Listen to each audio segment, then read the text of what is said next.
하나님의 부르심과 택정하심에는 이유가 있다라는 제목으로 말씀을 나누고자 합니다. 오늘 선거일이죠. 선거 혹시 안 하신 분 계시나요? 다 하셨죠? 저도 오늘 아침에 한 10분 줄 서서 선거를 했습니다. 투표를 했습니다. 민주주의의 꽃은 선거라는 말이 많이 하죠. 그만큼 선거는 나의 주권을 행사하는 거라서 누가 뽑히는 거는 둘째 문제고 나의 주권을 행사하는 것, 그게 더 중요한 것 같습니다. 이제 결과는 다 나왔을 것 같아요. 선출된 대표자가 내가 좋아하는 정당이든 아니든 그건 별로 이제 중요하지 않고 우리 국민들이 또 우리 성수동의 시민들이 뽑은 그 대표자를 내가 마음에 들지 않은 정당이고 인물이라 할지라도 우리 성수동의 사람들이 뽑았기 때문에 우리의 대표자이기 때문에 임기 동안 우리가 기도해주고 도와주는 것이 교회의 역할이고 성도의 역할이라 생각을 합니다. 교회가 나서서 막 정치적인 성동을 하고 발언을 하고 그거는 절대 성경적인 모습도 아니고 또 우리 침례교회의 정신에도 그런 건 없습니다. 오히려 우리가 대표를 뽑았으면 내가 마음에 들지 않더라도 기도해주고 도와주는 것, 그것이 성도의 태도라 생각을 합니다. 민주주의의 꽃이 선거라면 이 성경의 꽃은 로마서인 것 같습니다. 로마서로 인해 이 어거스틴이라는 사람이 회심을 했고 또 마틴 루터가 회심을 했습니다. 예수님이 죽으시고 부활하신 이후로 인류의 역사 가운데 이 두 사람을 통해서 영적인 흐름이 완전히 바뀌었어요. 그러니까 세상이 변한 것을 외형으로 평가할 것이 아니라 영적인 흐름으로 이 세상이 바뀌었다고 평가할 때는 이 어거스틴 한번 영적인 흐름을 바꿨고 또 이 마틴 루터가 영적인 흐름을 바꿨습니다. 근데 이 두 사람이 무엇으로 회심을 하고 무엇으로 영적인 흐름을 바꿨냐면 바로 로마서였습니다. 로마서. 그러니까 로마서는 이 인류의 역사를 두 번 바꾼 아주 위대한 책이 로마서죠. 그래서 이 많은 주석가들이 이 로마서 해석을 하고 로마서 주석을 많이 합니다. 다른 책보다.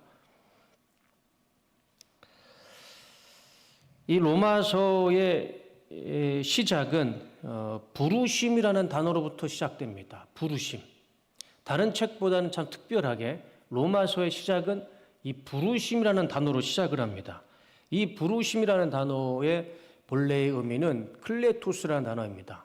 부르심을 받은, 초대된, 택함을 받은이라는 의미가 있어요.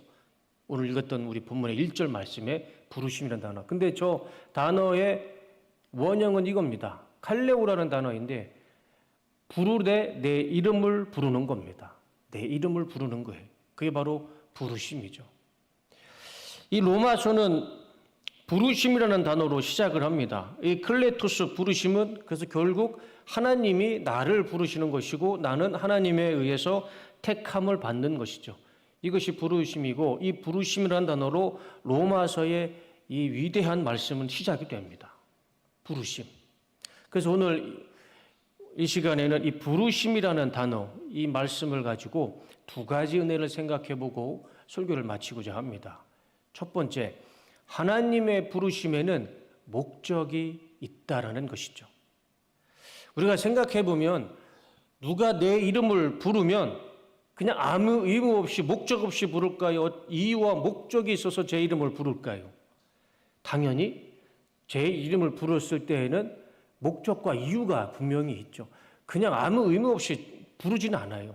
내가 저 사람의 이름을 부를 때는 뭔가가 부탁이 있거나 이유가 있거나 목적이 있기 때문에 그 사람의 이름을 부른다는 것이죠. 특별히 하나님께서 나를 부르실 때, 나의 이름을 부르실 때는 거기에는 더 특별한 의미와 목적이 있습니다. 하나님이 나를 부르셨는데 아무 의미 없이 부르시지는 않았을 것입니다. 하나님이 우리를 부르시는 것, 지금 저와 우리 성도님들을 다 불러주셨는데 저와 우리 성도님을 부르시는 데에는 이유와 목적이 있어요. 그것을 오늘 1절에서 바울은 성경은 이렇게 말씀해 줍니다. 예수 그리스도의 종 바울은 사도로 부르심을 받았어요. 누구는 목사로, 누구는 장로로, 누구는 권사, 집사, 안수집사로 다 직분자로 부르심을 받았습니다. 그 이유가 뭘까요? 그 이유는 이겁니다. 하나님의 복음을 위함입니다. 하나님의 복음을 위해서 우리를 부르신 거예요. 다른 이유와 목적이 있나요? 찾아볼 수 없습니다. 하나님이 우리를 부르신 이유, 사도로 부르건 직분자로 부르건 성도로 부르건 그 이유는 목적은 한 가지예요. 하나님의 복음을 위한 것입니다. 그래서 하나님의 부르심, 하나님이 나를 선택하신 데에는 정확한 이유와 목적이 있습니다. 바로 하나님의 복음을 위해, 예수님의 복음을 위해 우리를 불러주신 것이고 우리를 선택해 주신 것이죠. 우리는 복음을 위해 하나님께 선택받은 사람들입니다. 우리가 보통 인연이 아닙니다. 그런 아주 유명한 말이 있죠. 우리 만남은 뭐죠? 우리 다 성경 구절 다 외우시네요. 네, 우리 한번 외워볼까요? 우리 만남은 우연이 아니에요. 전 못 외웠어요. 그것은 주님의 바람이었어. 로마서 25장 29절에 있잖아요. 우리 만남은 절대 우연이 아니죠. 복음 안에서 우리를 하나님께서 만나게 해주셨습니다. 복음을 위해서 우리를 불러주셨고 복음 안에서 우리가 이렇게 만난 것이죠. 절대 우연이 아니고 우리는 다 복음 안에서 하나님 안에서 필연으로 만난 하나님 안에서 형제와 자매로서 만난 하나님의 자녀이고 백성인 것이죠. 이 뚝섬교회가 이곳에 세워진 것도 절대 우연이 아니죠. 하나님의 복음을 위해 하나님께서 60년 전에 이곳에 뚝섬 침례교회라는 교회를 세워주셨고 60년 동안 이 뚝섬교회가 했던 한 가지, 그것이 무엇인가요? 복음을 전했던 것이죠. 복음이 아닌 이상 우리가 왜 만났겠습니까? 복음이 아닌 이상 이 뚝섬교회가 왜 8층 이렇게 멋있는 건물을 하나님이 세워주셨겠습니까? 사실 생각해보면 이 복음이라는 연결고리가 없으면, 복음이라는 이 주제가 없으면 저와 우리 성도님들 만날 이유가 하나도 없어요. 그렇지 않습니까? 복음이라는 이 연결고리가 없으면 저는 대전에 있는 지금 자운대교회에 있었을 거예요. 복음이라는 이 정말 하나님이 주신 위대한 사명이 있기 때문에, 부르심이 있기 때문에 저와 우리 성도님들이 만나는 것이고 우리 성도님들도 같이 지금 이 뚝섬교회에서 많게는 4, 50년, 적게는 10년, 20년 계속 교제하며 복음을 전하고 있는 것이죠. 아마 우리가 예수님에게 선택받지 않고 복음을 전하는 사명을 받지 않았다면 우리는 어쩌면 평생 만나지 못했을 관계이고 천국에 가서도 우리는 영원토록 모르는 사이였을 겁니다. 그러나 우리가 예수님 앞에 선택받고 부르심을 받고 복음이라는 이 위대한 사명 안에서 우리는 이렇게 귀한 만남을 통해서 주님 안에서 한 형제요 자매로 살아가고 있는 것을 믿습니다. 그렇기 때문에 교회에서 우리가 서로 인간적인 오해와 다툼은 없어야 될 것입니다. 우리가 인간적인 분명히 오해가 있고 또 다툼이 있고 상처가 있어요. 그런데 그것을 우리가 하나님의 부르심과 교회가 세운 목적을 두 번째로 하고 그것을 우선순위로 살면 하나님이 우리를 불러주신 그 목적과 이유, 그리고 이 뚝섬교회가 세워진 그 목적과 이유가 다 무너지는 것이죠. 하나님의 복음을 위해 우리를 직분자로 또 하나님의 자녀로 선택해 주시고 우리를 불러주시고 이곳에서 이 뚝섬교회에서 만나게 해 주셨다면 우리는 그 목적과 이유에 최선을 다하고 우선순위로 살아가야 될 것입니다. 그거 외에는 우리가 정말 중요한 것이 아니죠. 다 지엽적인 것이죠. 우리가 더 복음에 집중해서 하나님이 우리를 여기서 만나게 해주신 이유, 우리를 부르신 이유, 뚝섬교회를 이 성수동에 세우신 이유, 그 이유와 목적에 우리가 더 집중해서 복음으로 하나가 되고 복음으로 더 사랑하고 감싸주고 용서하고 화해하는 우리 뚝섬교회가 되기를 주님의 이름으로 축원합니다. 그런데 이 부르심이라는 단어 아주 중요한 단어이죠. 이 부르심으로 로마서는 시작이 됩니다. 그런데 이거보다 더 중요한 단어가 있어요. 이 단어는요, 이 로마서가 4개의 기둥이 있다면 그 중에 하나인 기둥 역할을 하는 단어입니다. 아주 중요한 단어예요. 바로 택정함입니다. 택정함. 부르심과 택정함은 어떻게 같은 거릴 수도 있겠지만 그러나 좀 다릅니다. 부르심과 택정함은요, 좀 다릅니다. 그 강도가 달라요. 이 택정이라는 단어는 로마서 전체를 이끄는 단어입니다.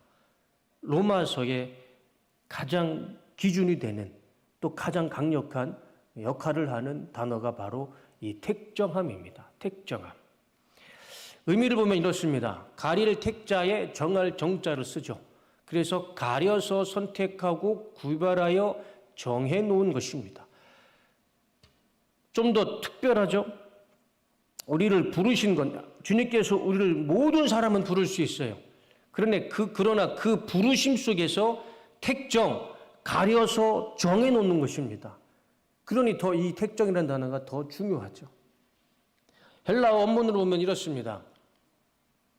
아포리조라는 단어인데 선택이나 울타리를 그어서 다른 것들과 완전히 떼어놓는 거예요. 울타리를 쳐서 다른 것들과 좀 구별시키는 것, 그것이 바로 택정입니다. 하나님의 부르심, 예수님의 부르심은 많이 있지만 거기에서 택정함을 받은 자는 하나님의 특별한 택정, 선택, 구별이 있는 사람들이 바로 이 택정함이라는 단어의 의미입니다. 이 택정이라는 단어는 두 가지 영적 의미를 생각해 볼 수 있습니다. 이게 택정의 정의죠. 하나님의 복음을 위해 특별히 구별하여 선택한 사람, 이것이 바로 하나님의 택정함이죠. 두 가지 영적 의미를 생각해 보면 택정함은 하나님의 전적인 주권입니다. 택정은요, 하나님의 전적인 주권입니다. 하나님께서 부르시고 선별하시고 택정하셔서 하나님의 자녀로 또 복음의 사역자로 세워주셨는데 거기에는 우리의 의지, 사람의 결정, 사람의 선택은 전혀 없습니다. 오직 하나님의 절대적인 부르심과 절대적인 선택과 선별과 구별하심입니다. 거기에 인간의 그 어떤 의지도 공의도 선택도 없습니다. 전적인 하나님의 주권인 것이죠. 예를 들자면 이것입니다. 자녀가 부모를 선택할 수 있을까요? 말이 안 되죠. 이것이 택정인 것입니다. 자녀가요, 자녀를 부모를 선택할 수가 없죠. 우리는 하나님을 선택할 수가 없습니다. 하나님은 우리를 선택하신 것이죠. 이것이 하나님의 주권 안에 있는 택정함이고, 두 번째 영적인 의미는 이겁니다. 택정함은 세상과 분리를 의미합니다. 택정은요, 절대 세상과 같이 할 수가 없습니다. 택정은 복음을 위해 하나님께서 특별히 구별하시고 선택하셔서 하나님의 택정함을 받은 사람들을 선별해 주신 겁니다. 그렇기 때문에 이 택정함을 받은 사람은 세상과 연합할 수가 없죠. 빛은 어둠과 합력하여 선을 이룰 수 없습니다. 빛은 빛이고 어둠은 어둠이죠. 그게 같이 연합할 수가 없습니다. 하나님의 주권으로 택정함을 받은 사람은 절대 세상과 연합할 수가 없고 어둠과 같이 할 수가 없습니다. 그것이 택정함의 영적인 의미이죠. 제가 고등학교 다닐 때만 해도, 그때가 80년대, 90년대 초반이죠. 그때만 해도 어느 고등학교든 특수반이 있었어요. 아시죠? 특수반. 특수반은 그 학년에서 1등부터 3등까지 공부 제일 잘하는 애들만 모아서 특별하게 학교에서 공부 잘하는 애들만 모아놓은 반이 특수반이었어요. 저는 어떤 반이었을까요? 저도 특수반이었습니다.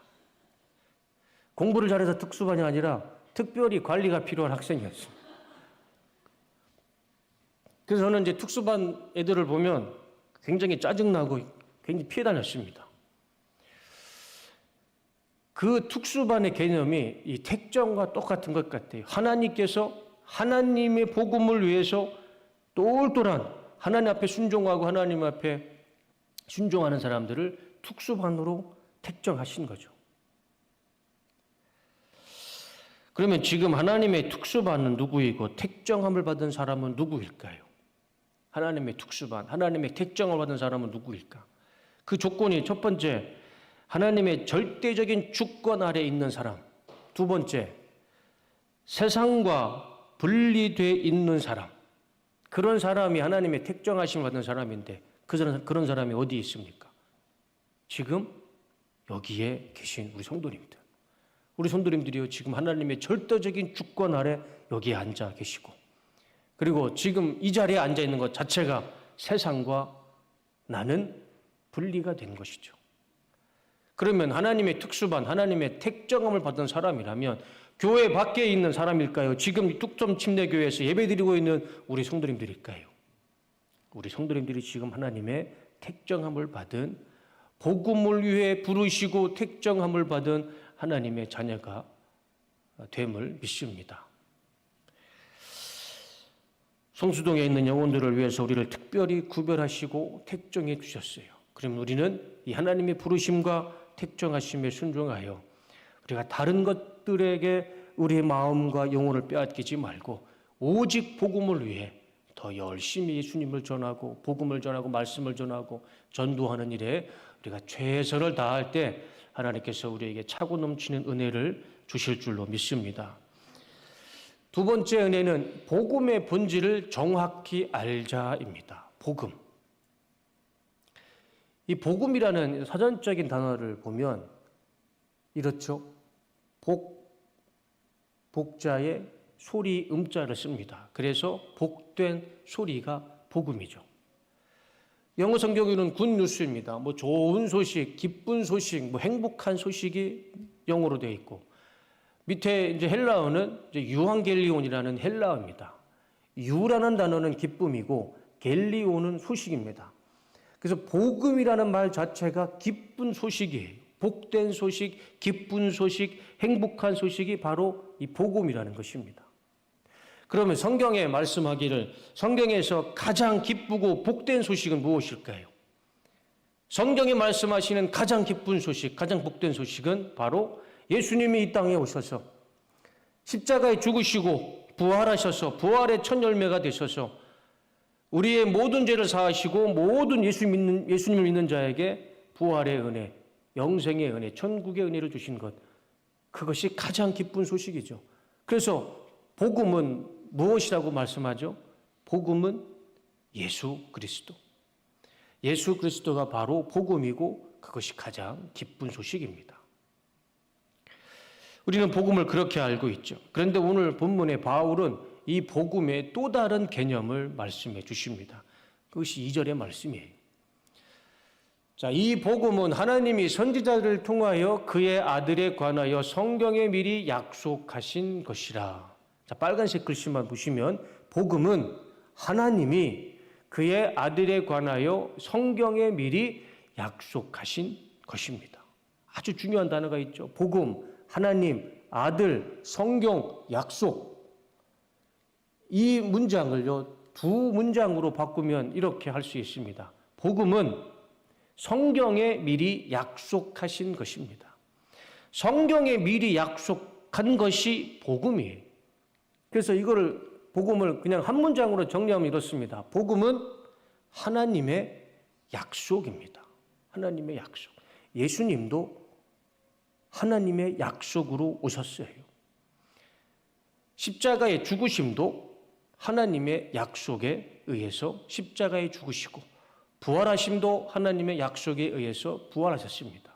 복음은 예수님이지만 오늘 본문에서 말하는 또 다른 복음의 개념은 하나님의 약속이라는 것이죠. 이 하나님의 약속은 사람의 약속과 다릅니다. 하나님의 약속은 이것이죠. 민수기 23장 19절 다 같이 읽겠습니다. 시작.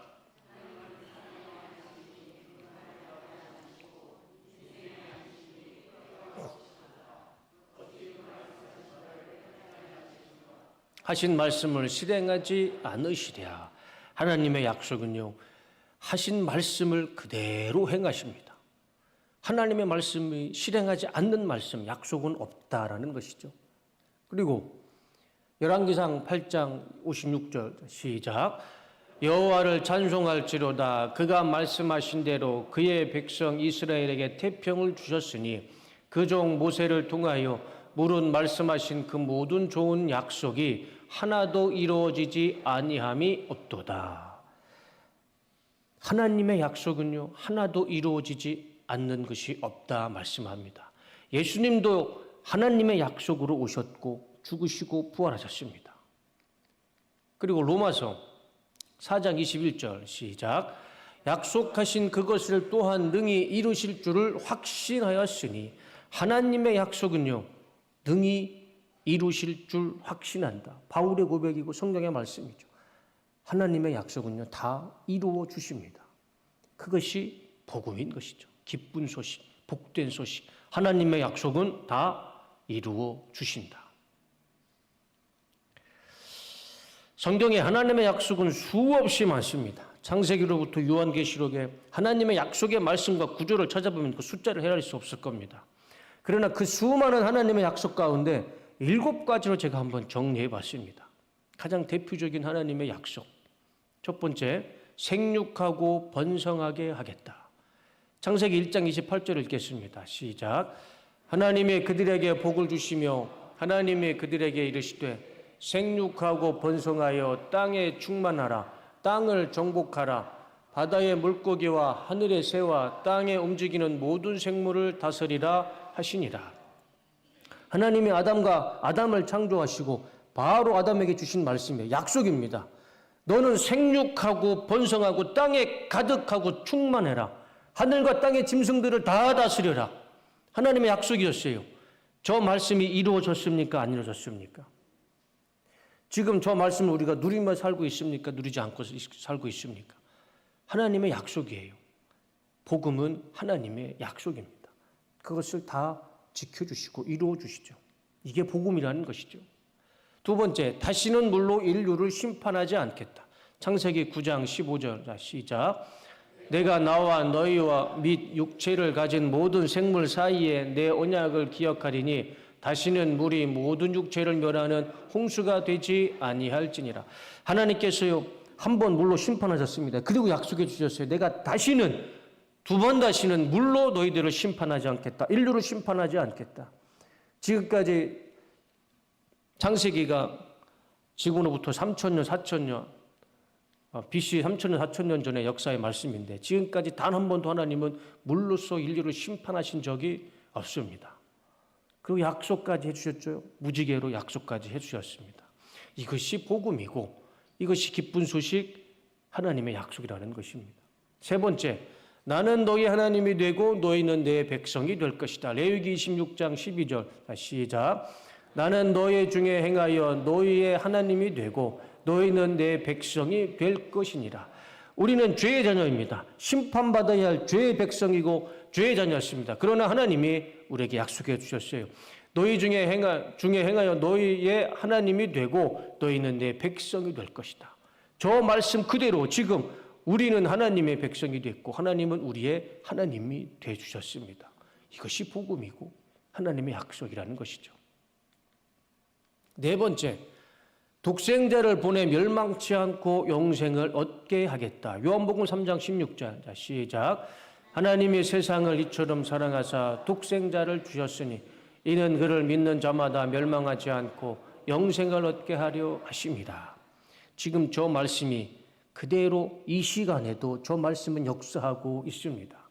하나님이 이 세상을 이처럼 저 세상이 제가 말씀드렸어 코스모스예요. 이 땅만 사람만 해당되는 게 아니에요. 하나님이 창조하신 모든 우주 코스모스를 의미하는 겁니다. 하나님이 창조하신 모든 것을 사랑하셔서 예수님을 보내주셨어요. 그래서 예수님을 믿는 자마다 멸망치 않고 영생을 얻게 하려 약속해 주셨습니다. 그 약속이 지금 우리가 이 자리에서 구원의 은혜를 누리고 있는 줄로 믿습니다. 이것이 복음인 것이죠. 이것이 복된 소식, 기쁜 소식, 하나님의 약속, 복음이라는 것입니다. 다섯 번째, 내가 너희와 임마누엘 하겠다. 이사야 7장 14절 시작. 그러므로 주께서 친히 징조를 너에게 주실 것이라. 보라, 처녀가 잉태하여 아들을 낳을 것이요 그의 이름을 임마누엘이라 하리라. 이사야 7장 14절에 예수님이 오실 것을 이미 약속해 주셨고 마태복음에 오셨어요. 그리고 그의 이름을, 예수님의 이름을 임마누엘, 함께 내가 너희와 함께 하겠다. 저 임마누엘의 은혜가 지금 우리 삶 가운데도 동일하게 역사하십니다. 이것이 복음이라는 것이죠. 기쁜 소식, 하나님의 약속. 여섯 번째, 내가 너희를 치유하겠다. 이사야 53장 5절 시작. 그가 찔림은 우리의 허물 때문이요 그가 상함은 우리의 죄악 때문이라. 그가 징계를 받음으로 우리는 평화를 누리고 그가 채찍에 맞음으로 우리는 나음을 받았도다. 예수님이 찔리고 상하고 징계를 받고 채찍에 맞음으로 우리가 나음을 얻었습니다. 우리의 질고와 질병이 다 치유되고 회복됐어요. 하나님이 약속해 주셨어요. 이게 복음이고 이게 기쁜 소식입니다. 우리 가운데 질병으로 고통받고 괴로워하는 성도님들이 계시죠. 하나님께서 이미 약속해 주셨어요. 기쁜 소식, 유앙겔리온, 복된 소식을 주셨어요. 우리가 저 말씀 붙잡고 기도하고 하나님을 의지했을 때 하나님 말씀 안에서 복음 안에서 기적과 치유, 기적 같은 치유와 회복이 나타날 줄로 믿습니다. 마지막 일곱 번째, 내가 너희를 구원하겠다. 좀 긴데 이사야 43장 2절과 3절 다 같이 읽겠습니다. 시작. 너를 구속하였고 내가 너를 지명하여 불렀나니